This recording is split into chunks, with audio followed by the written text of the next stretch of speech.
Hello everyone, good morning. मैं रेजा। आज के इस वीडियो में आप सबको टेंस का जो बाकी लेसन है वो बताने वाला हूँ। टेंस का 3 प्रकार होता है: present tense, past tense, future tense, वर्तमान काल, भूतकाल और भविष्य काल। और ये तीनों का भी 4 भाग है जो लास्ट वीडियो में मैं बतला चुका हूँ। Indefinite, continuous, perfect, perfect continuous. आइए इस चारों भाग के बारे में, तीनों प्रेजेंट, पास्ट, फ्यूचर का जो 4 भाग है, टोटल 12 भाग हो गए।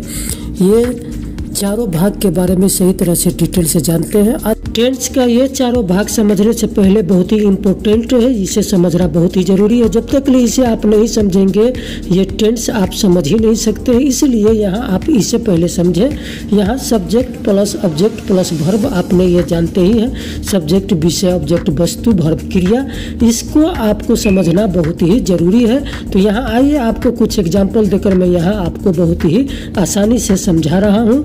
आप यहाँ देख सकते हैं। यहाँ मैं क्रिकेट खेलता हूँ, आई प्ले क्रिकेट। यहाँ आई सब्जेक्ट हो गया, प्ले वर्ब हो गया, क्रिकेट ऑब्जेक्ट हो गया। इसी तरह से यहाँ मैं क्रिकेट खेलता था, आई प्लेड क्रिकेट।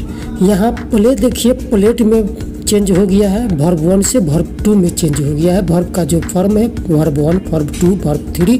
तो इसी तरह से यहाँ जो वर्ब 1 है वो वर्ब 1 चेंज होकर वर्ब 2 हो गया है, यानी कि प्ले से प्लेड हो गया है। इस तरह से यहाँ ये formula subject plus object plus verb, subject का मतलब विषय, ऑब्जेक्ट का मतलब कोई वस्तु, वर्ब का मतलब क्रिया, ये क्लियर है। अब आइए ये जो 12 भाग है, ये 12 भाग को समझते हैं। यहाँ सबसे पहले हम इंडेफिनिट के बारे में समझते हैं, जो प्रेजेंट इंडेफिनिट है, पास्ट इंडेफिनिट है, फ्यूचर इंडेफिनिट है। ये सब का मैं एग्जाम्पल दे देकर यहाँ मैं समझाने जा रहा हूँ। तो शुरू करते हैं इंडेफिनिट टेंस के बारे में, जिसे हम हिंदी में अनिश्चित काल कहते हैं।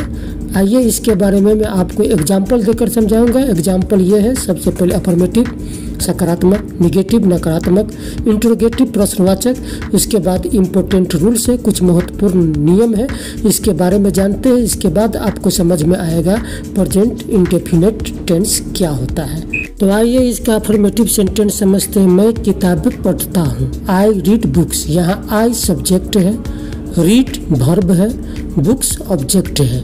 इसी तरह से इसका जो निगेटिव सेंटेंस है, निगेटिव सेंटेंस के बारे में भी यहाँ पढ़ते हैं। मैं किताबें नहीं पढ़ता हूँ, I do not read books. यहाँ डू नॉट आ गया। ये डू नॉट के बारे में हम आपको आगे बताएंगे। यहाँ आई सब्जेक्ट है, रीड वर्ब है, बुक्स ऑब्जेक्ट है। इसका इंटरोगेटिव सेंटेंस देखते हैं। क्या मैं किताबें पढ़ता हूँ, डू आई रीड बुक्स। यहाँ भी आई सब्जेक्ट है, रीड वर्ब है, बुक्स ऑब्जेक्ट है। चलिए यहीं से जो हमारा इम्पोर्टेंट रूल्स है उसे शुरू करते हैं। क्या मैं किताबें पढ़ता हूँ, डू आई रीड बुक्स। यहाँ ये समझते हैं डू का प्रयोग क्यों है। क्या, कब, कहाँ, कैसे, क्यों, इस तरह का जो वर्ड्स है उससे शुरू होने वाला सेंटेंस में सब्जेक्ट के आगे डू का प्रयोग होता है। जैसे यहाँ आई, मैं सब्जेक्ट है, उसके आगे डू का प्रयोग है। लेकिन यहाँ डू का ही प्रयोग क्यों है, डच का प्रयोग क्यों नहीं? तो मैं आपको बतला दूं कि डच का प्रयोग सिंगुलर सब्जेक्ट के आगे होता है। आइए आपको ये भी मैं समझाऊँ। यहाँ जैसे मैं किताबें नहीं पढ़ता, I do not read book. मैं आपको बोला था डू नॉट का ये क्यों है, यूज क्यों होता है, कैसे होता है, इसके बारे में मैं आपको बतलाऊंगा।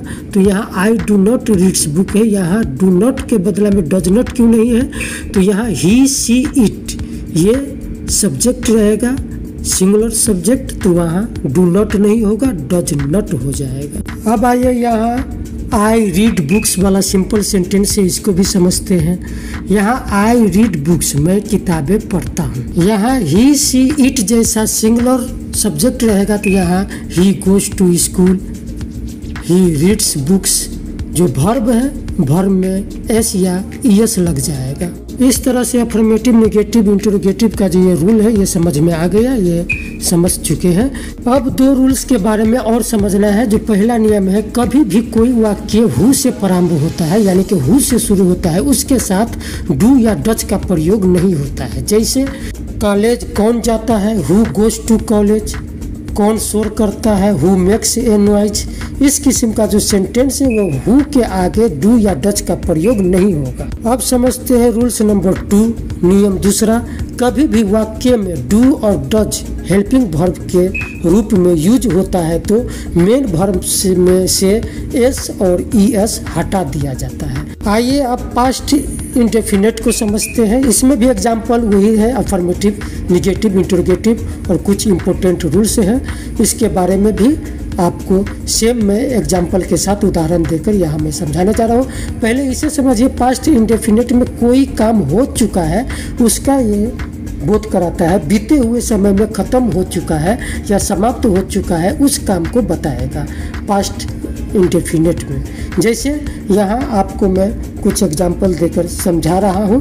जो पहले इसके रूल्स के बारे में समझते हैं। जो सकारात्मक वाक्य में वर्ब टू लगेगी, जैसे आप हिंदी बोलते थे, यू स्पोक हिंदी। यहाँ यू सब्जेक्ट है, स्पोक स्पीक से वर्ब टू स्पोक बन चुका है, यहाँ वर्ब स्पोक है, हिंदी ऑब्जेक्ट है। इस तरह से यहाँ निगेटिव में नकारात्मक वाक्य में सब्जेक्ट के साथ डिड नॉट जोड़ा जाता है। जैसे तुम हिंदी नहीं बोलते थे, you did not speak Hindi. यहाँ भी यू सब्जेक्ट है, स्पीक वर्ब है, हिंदी ऑब्जेक्ट है। इसी तरह से इंटरोगेटिव सेंटेंस में भी प्रश्नवाचक वाक्य में डिड सब्जेक्ट के पहले लगेगा। जैसे क्या तुम हिंदी बोलते थे, तो डिड यू स्पीक हिंदी। यहाँ यू सब्जेक्ट है, यू से पहले यहाँ डिड का प्रयोग है। यहाँ यू सब्जेक्ट है, स्पीक वर्ब है, हिंदी ऑब्जेक्ट है।